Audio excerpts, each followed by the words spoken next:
Me emër të Allahut, mëshirues dhe përdlimtar i madh. Mirë për ata që kur masin, mungojnë. Mirë për ata që masin e peshojnë mangut, ata që kur blejnë nga të tjerët e marrin masën e plot, por kur ushesin të tjerëve, e masin dhe e peshojnë mangut. Siç shihet, el mutafifin janë ata që kanë këto dy cilësi, një.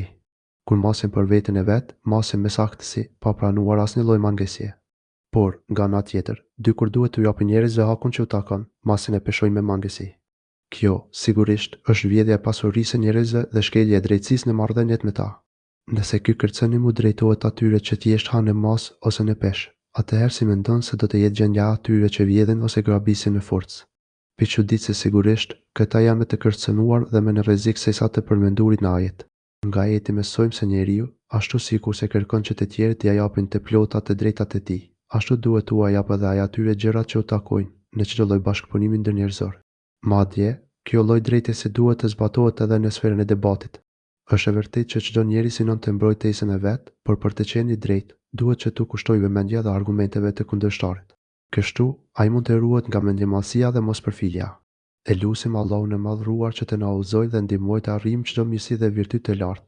Në vijim, Allahu i madhruar i kërcënon mutafifin, edhe me fjalë që shprehin çudi për vazhdimsinë e tyre në këtë rrugë të gabuar, duke marrë parasysh se çfarë i pret. Ai thotë, të cilët e marrin masën e plot kur është e marrin vetveten. O tefsiru sure el mutafifin, ajeti kur t'ju masin të tjerëve me litër ose me kandar, ju paksojnë. O tefsiru sure el mutafifin, ajeti a nuk mendojnë ata se do të ringjallën?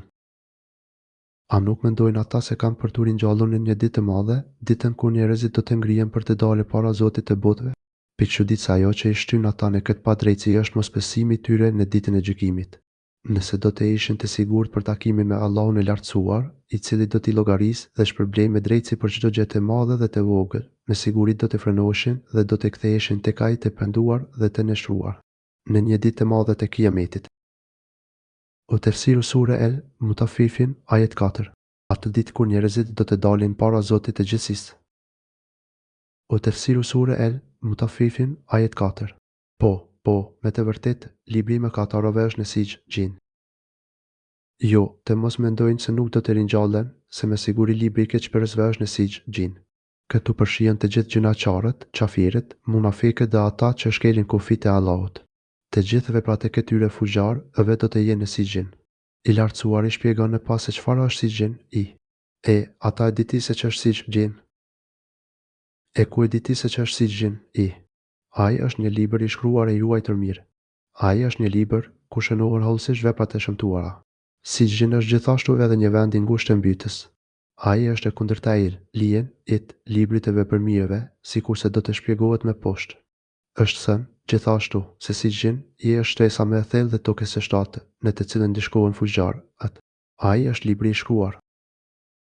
O tefsiru sure el mutafifin, ajet 8. Mirë atë ditë për përgënjeshtarët.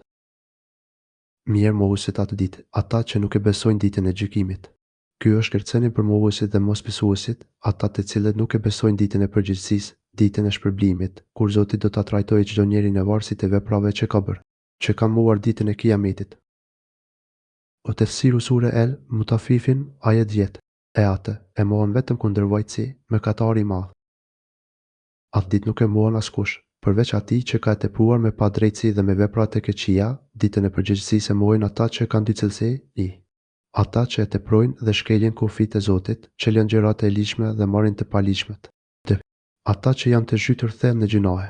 Të tillët janë të prirur të tregohen kryeneç ndaj të vërtetës së Zotit, i cili, kur janë lexuar ajetet tona, ka thënë trillimet të popujve të lashtë. I cili, kur i lexohen ajetet tona, thotë për Allat e vjetra. Kur këtyre u lexohen ajetet e Zotit, që dëshmojnë të vërtetën, ata i mohojnë me arrogancë. Ata e shpërfillin shpaljet e Zotit, duke pretenduar se ato janë thjesht për Allah dhe histori të popujve të harruar. Por kjo është thjesht mendjemallësi nga ana e tyre. Nuk është ashtu. Por veprat e tyre të këqija i kanë ndrysh kur zemrat e tyre i kanë nxirr. Jo, nuk është ashtu. Por të këqija që bëjnë, u kanë volosur zemrat. Kush kërkon të vërtetën dhe tregohet i pashëm, ai nuk e mohon ditën e gjykimit, sepse Allahu i madhruar ka sjellë shumë argumente dhe fakte për vërtetësinë e saj, saqë askush nuk mund të dyshojë në të. Zemrat e lira e shohin këtë vërtetë, ashtu si shohin diellin. por zemrat e robëruara dhe të vulosura nga veprat e keqia nuk mund ta shohin të vërtetën. Jo, atë ditë, me të vërtetë, ata do të jenë të penguar që ta shohin Zotin e tyre. Jo dhe jo. Atë ditë ata do të pengohen ta shohin Zotin e tyre. Pastaj, padyshim, ata do të flaken në xhenem dhe më pas do të u thuhet, ky është ai, të cilin e quanit gënjeshtër. Ky është shpallimi i drejtë për shpërfilljen e treguar prej tyre. Ashtu sikurse ata nuk i lejojnë zemrat e tyre të ndriçohen nga drita e ajeteve të Zotit, ashtu do të shpërblehen në ajret duke u privuar nga kënaqësia që të falë shikimi i Zotit. Pas këtij ndëshkimit të madh, ata do të flaken në zjarrin e xhenemit, ku do të vuajnë njësinë dhe dëshpërimin e përzgjedhjes së tyre të gabuar. Dhimbja e tyre do të jetë shumë e madhe kur të thuhet, ky është ai të cilin ju e quanit gënjeshtër. Këtu janë përmendur 3 lloje ndëshkimi për këta kriminal, ndëshkimi i zjarrit të xhenemit, ndëshkimi përmes fjalëve therrse dhe ndëshkimi më i madh, privimi nga kënaqësia e vështrimit e Allahut të madhruar. Ky i fundit është ndëshkim më i madh dhe më dëshpërues edhe se vetë ndëshkimi i zjarrit. Ajeti kuptuar nga ana e kundërt tregon se besimtarët do ta shohin Zotin e tyre në ditën e gjykimit dhe në xhenet. Ajo do të jetë kënaqësia më e madhe e tyre, më e madhe se çdo kënaqësi tjetër që do të shijojnë përjetësisht në xhenet. Besimtarët do të jenë shumë të lumtur me praninë e të madhruarit dhe do të shijojnë kënaqësinë që të falë fjala e Zotit drejtuar atyre. Kjo është përmendur në shumë ajete kuranore dhe në shumë hadithe të sakta nga profeti A.S. Këto ajete tërheqin fort vërejtjen për të ruajtur dhe penduar nga gjinohat, sepse ato dalën ngadalë shkaktojnë vulosjen e zemrës dhe i heqin asaj aftësinë për të dalluar të vërtetën nga e kota. Ato sjellin errësirë dhe pengojnë dritën e Zotit që të hyjë në zemër. Ato sjellin ndekjen e zemrës, dhe kështu ajo nuk do të jetë në gjendje të uzohat, të mirën do ta shohë si të keqe dhe të vërtetën do ta shohë si të gënjeshtërt. Të mos harrojmë se këto janë vetëm një pjesë të keqijave që sjellin gjinohat. Pastaj, me siguri, do të hyjnë në skterë. U tefsiru sure El, Mutafifin, ajet 15. E do t'ju thuhet nga engjëjt e skterës, që, kjo është ajo që e keni mohuar. U tefsiru sure El, Mutafifin, ajet 15. Po, me të vërtet, libri të ndeshmeve është në il, lijin. Jo, nuk janë të njëjtë. Me të vërtet, libri i vepërmirëve gjendet në il, lijin. E ku e di ti se çfarë është il, lijun, i? Ai është një libër i qëndisur, të cilën e dëshmojnë me të afruarit. Te Zotit, pasi tregoi se libri Sijin është në vendin më të ngushtë dhe më të thellë të zjarrit, Allahu i madhruar thotë se libri i vepërmirëve është në lijin, në vendin më të lartë dhe më të gjerë në xhenet. Këtë libër e shohin dhe dëshmojnë me të afërmit e Zotit, të cilët janë melek, shpirtrat e profetëve, të sinqertëve dhe të dëshmorëve në rrugën e Zotit. Këta të mirë Allahu i madhruar i veçon në mbretërinë e qiellit. Lijun është edhe një nga emrat e xhenetit më të lartë. A e di ti se ç'është lijin? U tefsiru sure El, Mutafifin, ajet 18. Ai është libri i shkruar. U tefsiru sure El, Mutafifin, ajet 18. Që e dëshmojnë të afërmit engjëjt e Perëndisë. U tefsiru sure El, Mutafifin, ajet 18. Me të vërtetë, të mirët njerëz do të gjenden në xhenet. Me të vërtetë, vepërmirët do të jenë të lumtur mes mirësive, të shumta. Ata do të jenë në neem, një emër ky që përfshin të gjitha llojet e kënaqësive të zemrës, shpirtit dhe të trupit që këtyre fatumëve u premtohen. E nga divanet, kanapet do të shikojnë. Të mbështetur në koltuk, ata vështrojnë. Ata do të arrijnë të mbështetur në koltuk të zbukuruar dhe do të kundrojnë me vendje gjithçka që i madhruari u ka përgatitur si shpërblim. Por mbi të gjitha ato është kënaqësia që përjetojnë kur shikojnë fytyrën e të madhruarit. Për të kuptuar se sa të lumtur janë, mjafton të shohësh në fytyrat e tyre. Në fytyrat e tyre do të njohësh freskinë e begative. Në fytyrat e tyre mund të kuptosh kënaqësinë që përjetojnë. Ato janë fytyra të së ndritshme, të bukura dhe të lumturuara. Janë mirësitë e vazhdueshme që japin fytyrës ndriçim, hijeshi dhe gëzim. Atyre do t'u jepet të pinë nga pijet e mbyllura të ruajtura. Atyre u jepet të pinë pije nga enë të vulosura, pije të cilave në fund u vjen era misk. Ajo është nga më e mira dhe më e shijshmja pije që mund të ekzistojë. Fundi i saj vjen era misk.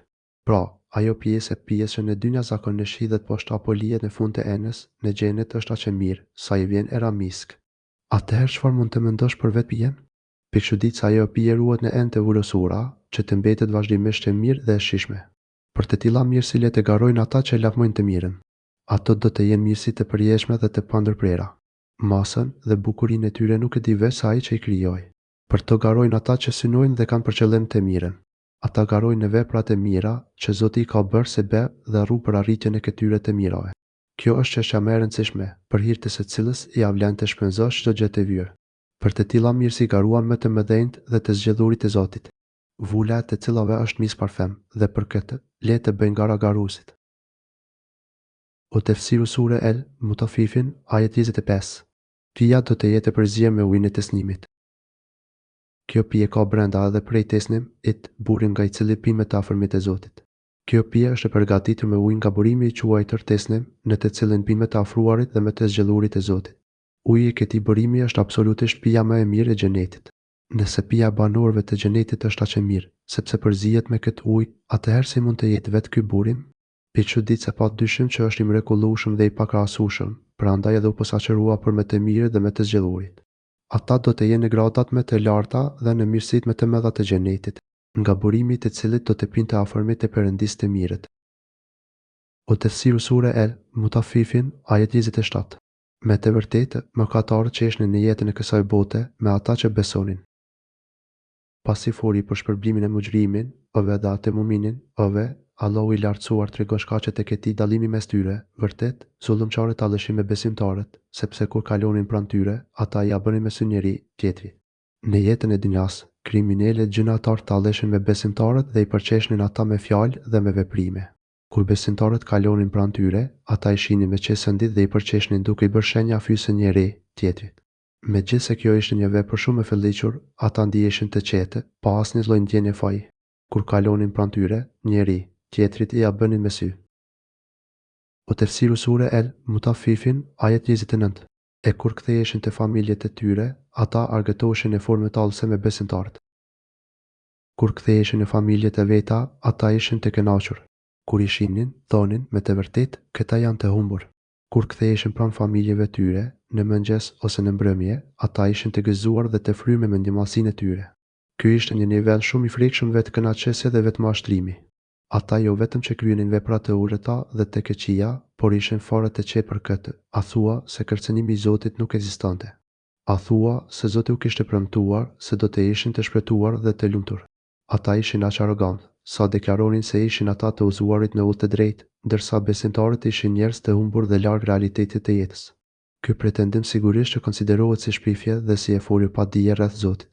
Me te, Allahu I lartësuar thot: ata mëkatarët, kur I shihnin besimtarët, thonin: këta, me të vërtetë, janë të humbur. O tefsiru sure El Mutafifin, ajet 31. Ata nuk janë dërguar për kujdestarët e tyre besimtarëve. Por ne nuk I caktuam ata si rojet e tyre. Allahu I madhruar nuk I vendosi ata si ruajtës dhe mbikëqyrës të besimtarëve që të gjykojnë se cilët janë në humbje dhe cilët të udhëzuar. Vepra e shëmtuar e tyre tregonte veç arrogancë, për të cilën nuk kanë asnjë justifikim, prandaj edhe ndëshkimi I tyre në ahiret do të jetë në përputhje me atë që kanë bërë, siç thot I lartësuari.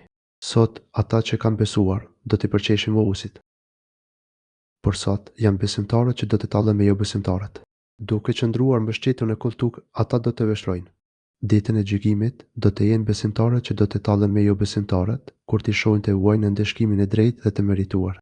Kur çdo vendim I Zotit të jetë bërë realitet, qafirët do të vuajnë atë që vetë zgjodhen për veten e tyre, ndërsa besimtarët, të kënaqur mes mirësive të Zotit të tyre, që adhurohen si një të vetëm dhe të pashoq, do të jenë të ulur dhe të rehatuar në shtretëritë dhe koltuket e tyre të stolisur dhe të zbukuruar. Ata do të kundrojnë mirësitë që Zoti ka përgatitur për ata dhe do të vështrojnë fytyrën e Zotit të tyre të dashur dhe bujër. Dhe një pyetje shtrohet, ndërkohë që përgjigjja e saj dihet. Nga divanet kanapet do të shikojnë. O tefsiru sure El Mutafifin, ajet 34. A janë shpërblyer meritueshëm mohuesit për veprat që kanë punuar? A u shpërblyen plotësisht jo besimtarët për atë që kanë bërë? Sigurisht po. Ashtu sikur se u tallen me besimtarët në këtë dynja, duke shpifur për ta se janë të humbur, po kështu besimtarët do të tallen me ta kur t'i shohin të vuajnë dëshkimin e të drejtit, si shpërblim për humbjen dhe mosbesimin e tyre. Pa dyshim, ata do të shpërblehen me drejtësi dhe urtësi nga Allahu I madhruar, I gjithditur dhe I urtë.